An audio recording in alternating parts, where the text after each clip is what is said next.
Beloved, you are welcome to day 59 of our 297-day journey through the whole Bible.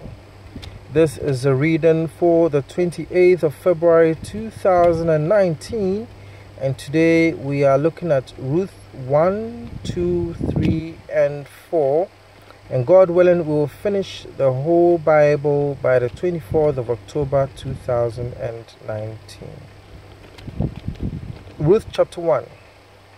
In the days when the judges ruled, there was a famine in the land, and a man from Bethlehem in Judah, together with his wife and 2 sons, went to live for a while in the country of Moab.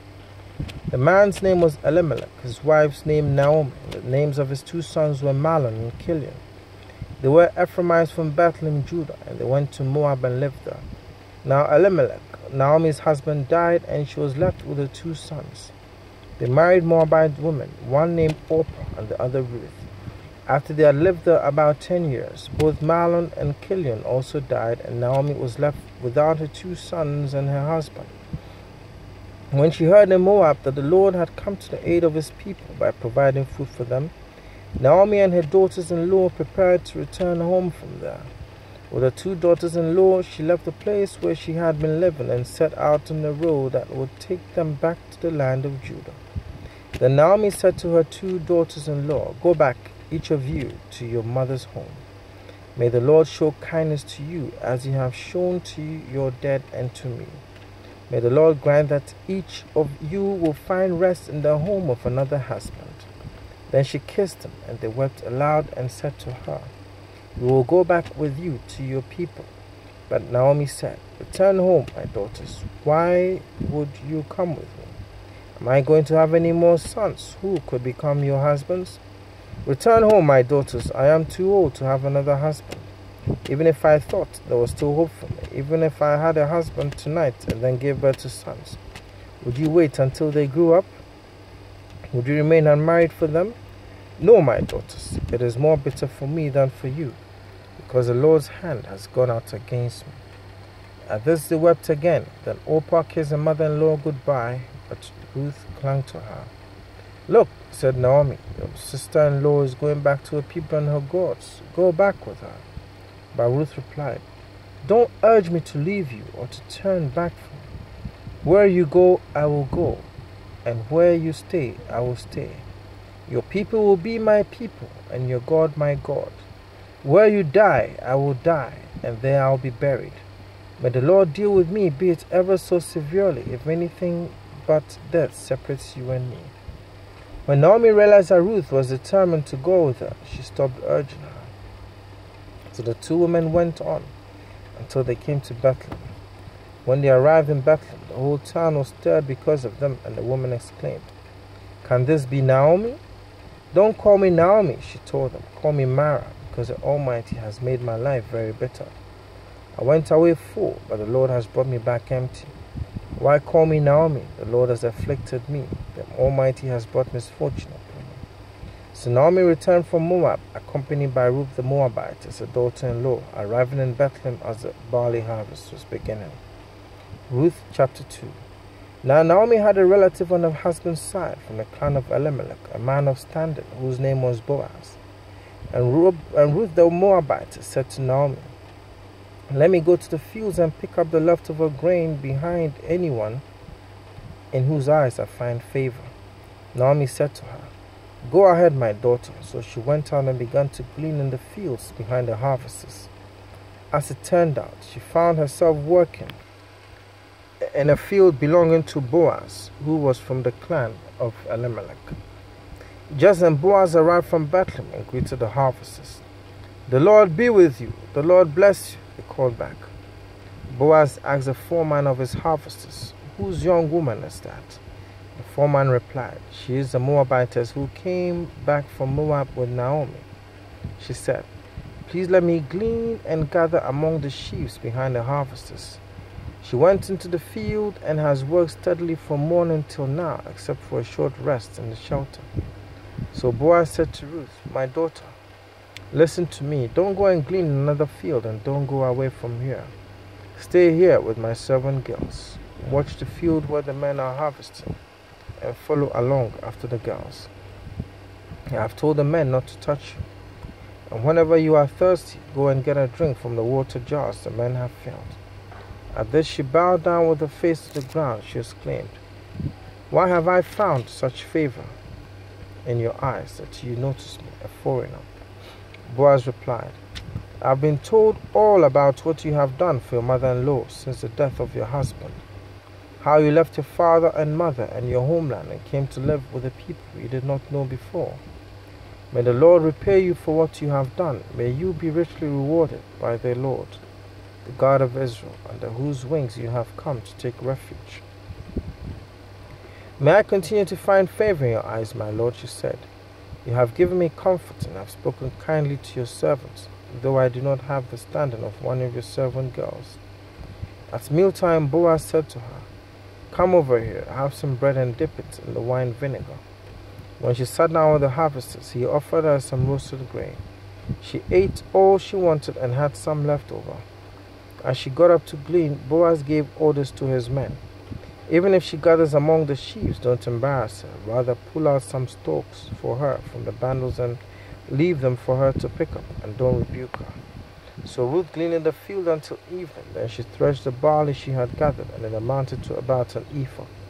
She carried it back to town, and her mother-in-law saw how much she had gathered.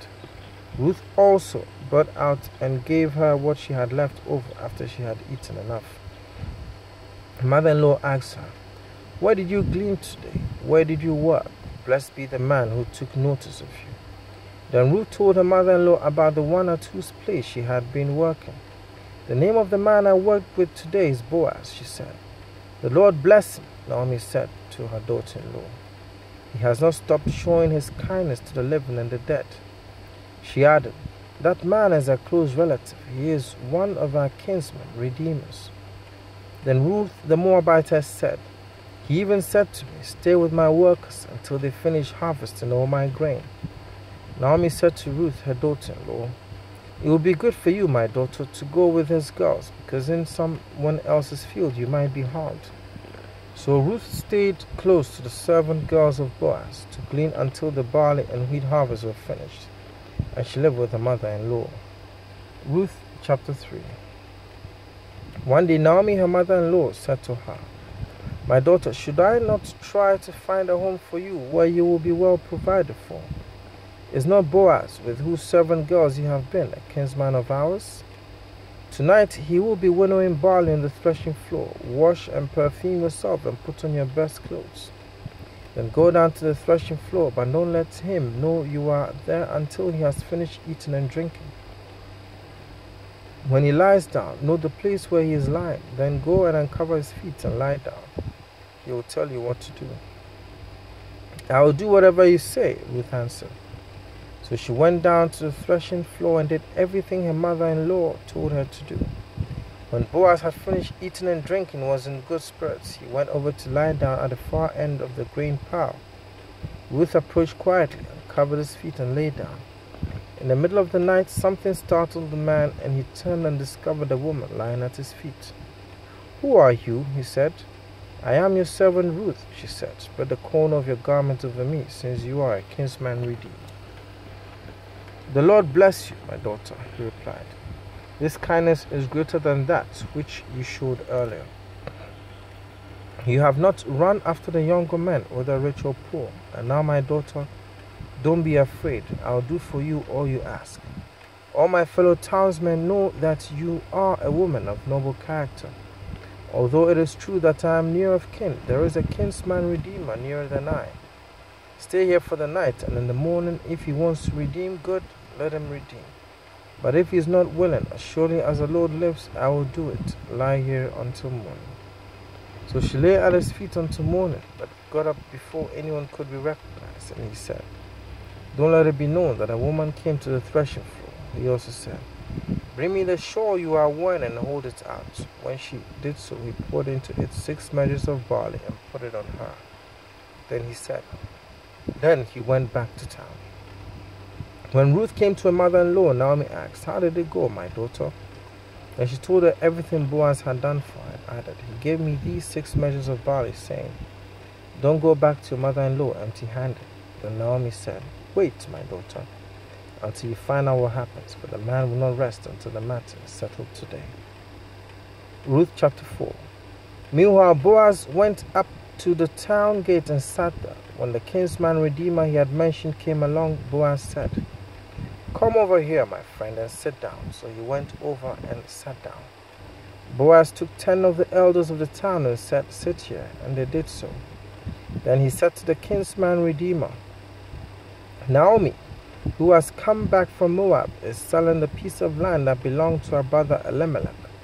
I thought I should bring the matter to your attention, suggest that you buy it in the presence of these seated here and the presence of the elders of my people. If you redeem it, do so, but if you will not, tell me, so I will know. For no one has the right to do it except you, and I am next in line." "I'll redeem it," he said. Then Boaz said, "On the day you buy the land from Naomi and from Ruth the Moabitess, you acquire the dead man's widow in order to maintain the name of the dead with his property." At this, the kinsman redeemer said, "Then I cannot redeem it, because I might engage in my own estate. You redeem it yourself, I cannot do it." Now, in earlier times in Israel, for the redemption and transfer of property to become final, one party took off his sandal and gave it to the other. This was a method of legalizing transactions in Israel. So the kinsman redeemer said to Boaz, "Buy it yourself," and he removed the sandal. Then Boaz announced to the elders and all the people, "Today you are witnesses that I have bought from Naomi all the property of Elimelech, Kilion, and Mahlon. I have also acquired Ruth the Moabitess, Mahlon's widow, as my wife, in order to maintain the name of the dead with this property, so that his name will not disappear from among his family or from the town records. Today you are witnesses." Then the elders and all those at the gate said, "We are witnesses. May the Lord make the woman who is coming into your home like Rachel and Leah, who together built up the house of Israel. May you have standing in Ephrathah and be famous in Bethlehem. Through the offspring the Lord gives you by this young woman, may your family be like that of Perez, whom Tamar bore to Judah." So Boaz took Ruth, and she became his wife. Then he went to her, and the Lord enabled her to conceive, and she gave birth to a son. The woman said to Naomi, "Praise be to the Lord, who this day has not left you without a kinsman redeemer. May he become famous throughout Israel. He will renew your life and sustain you in your old age.